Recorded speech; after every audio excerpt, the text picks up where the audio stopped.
All right. Hey everybody, Spider64 back here once again with another race win diecast review. And of course, tonight I'm going to be having a look here at Christopher Bell's what is this? Number 20 DeWalt Power Stack Bristol Dirt Win. Okay, so here's a quick look at the box. Nothing really too special to mention, but there you go. And then here is the diecast itself. So yeah, this right here is officially the first Christopher Bell win to be released in the NASCAR diecast line, well, in the next-gen era. All of his race wins from 2022 were all canceled. However, the one did end up in a NASCAR Authentics, that calendar set that is pretty fucking rare right now. But however, though, fortunate enough, though, Lionel Racing did make, of course, the Bristol Dirt race win version. Of course, as you can see right here. And this is one of his 2 wins from last year. I'm pretty sure his win from Homestead got canceled, though. But we'll see about his Phoenix win from this year. So here is a more closer look at the car itself. So, of course, this right here is the last NASCAR. This is the last NASCAR Cup Series race on the Bristol Dirt configuration. And, you know, my opinions on that is, I don't think I ever went over it. I might have never. But my POV of this, or my perspective of this, is that it was a nice experiment and all that sort of stuff.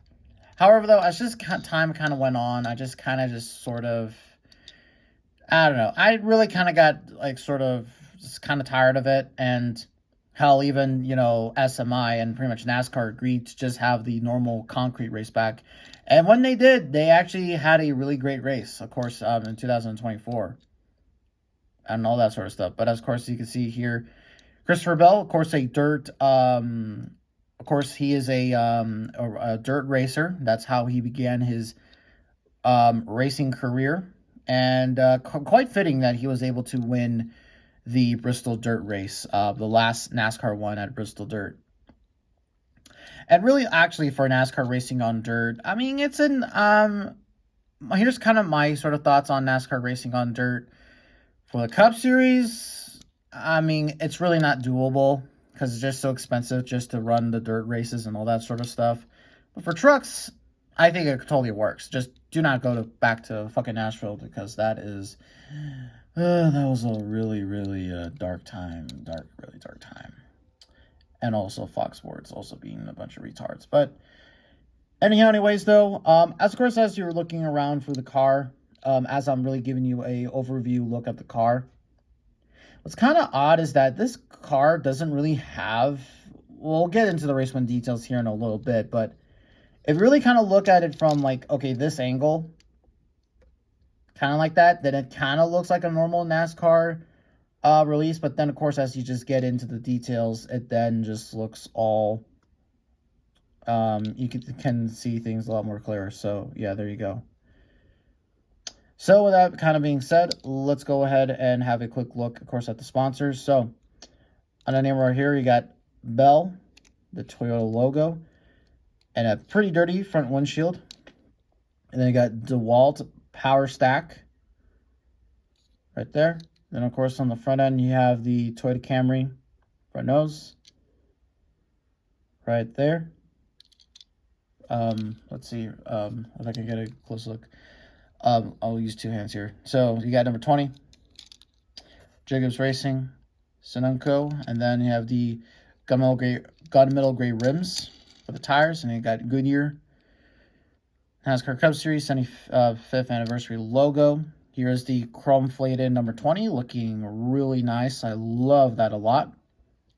Really, really love that. And you got DeWalt Power Stack.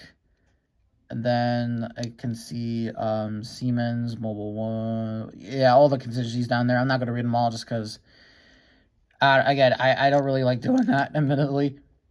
And then, of course, right here, there's the exhaust pipe, the jack stand, TRD, Yahoo, the gas cap, air state batteries right there. It just says Christopher, I think that just says, wait, what does that say?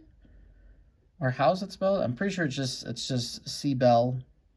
Yeah, it's just CBell right there. And you got 20 DeWalt, Bell, and then you have Swin Norton. Okay. And then here is the back bumper. Of course, right there. It's the same thing on the other side, pretty much.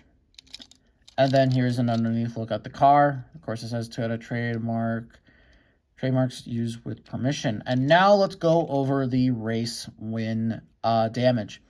Now, this car pretty much right here is just, the main gist of it is that it's dirty. It's dirty. It's a pretty dirty boy. And as of course, we'll get into that a little bit. But starting off here for the front end, of course, you can see here the mud detail that's right there. Oh, I didn't see that. Let me see if I could get a quick view in there. I don't think I've ever mentioned this, but there's a logo right there. It says Toyota, so that's like the roof cam. I did not mention that. I'm sorry about that. But then continue on. Of course, as you can see, the front end is just really dirty. And then, or the windshield has a lot of mud on it.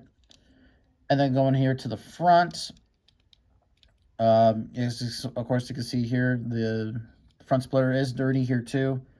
Actually, let's go ahead and talk about this side. So, of course, as you can see here, there's some dirt buildup right there. Of course, there's some damage right there. Some more damage right here. Well, this is really kind of some damage. This right here is just dirt.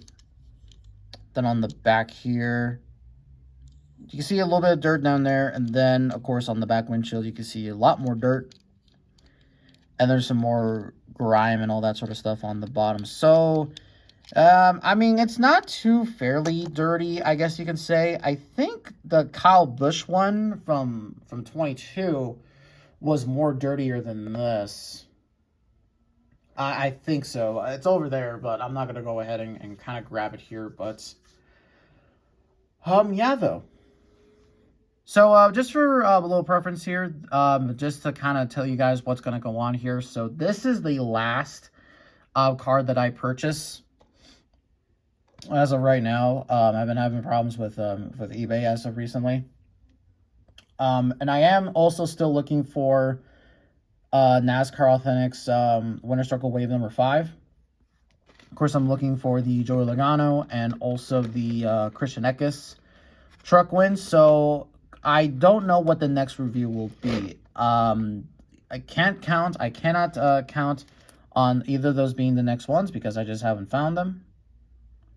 Also, one thing I want to mention here too is that when you look at this car, I don't even know if this is really kind of a thing. Let me see if I could turn this off. No, I don't think that will work. But the yellow on the DeWalt is a bit more darker when I see it here, not in the camera. But when you see it here, of course, on the camera right here, it's pretty much yellow. And I don't know if that's because of my camera just shining so bright. I really have no idea, but that's kind of something interesting that I notice. Yeah, that's something interesting that I noticed just right now.